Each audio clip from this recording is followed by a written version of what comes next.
சண்டமண்டர் கவர்னமுடி சண்டாள பாவை மாலையை பறித்து விட்டார். அதனால் நீங்க உடனே சென்று சண்டமண்டம் தலையிறத்த மாலை பறித்து வர முடியுமா?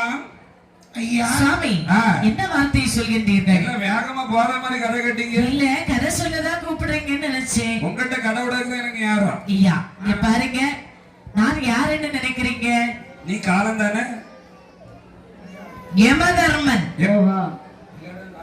சுவாமி, யமதர்மராஜனாகி எனக்கு என்ன வேலை நீங்கள் கொடுத்திருக்கின்றீர்கள்? இவன் யாரு முதல்ல? அவன் யாரும் இருந்துட்டு போட்டோம். ஓஹோ, நான் சொல்றேன் யமதர்மை. உங்களுக்கு என்ன வேலை கொடுத்திருக்கீங்க? ஐயா, அதாவது தினசரி 1000 உயிர்களை பிடிக்க வேண்டும் பூவுலகில்.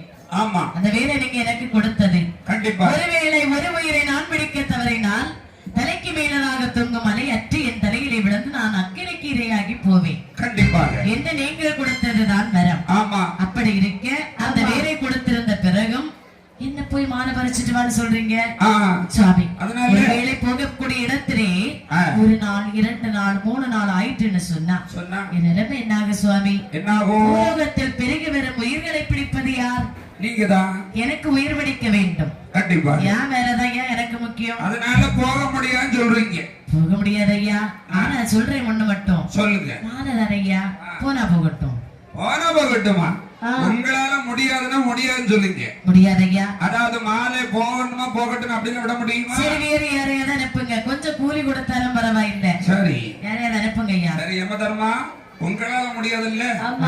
சுவாமி, நீங்க யமபுரத்துக்கு போங்க. பார்வதி, சுவாமி, யமதர்மன் சொன்னது காலில் கேட்டுதான் உனக்கு? கேட்டது. மாலை பறிக்க அவனால போக முடியாது. ஆமா.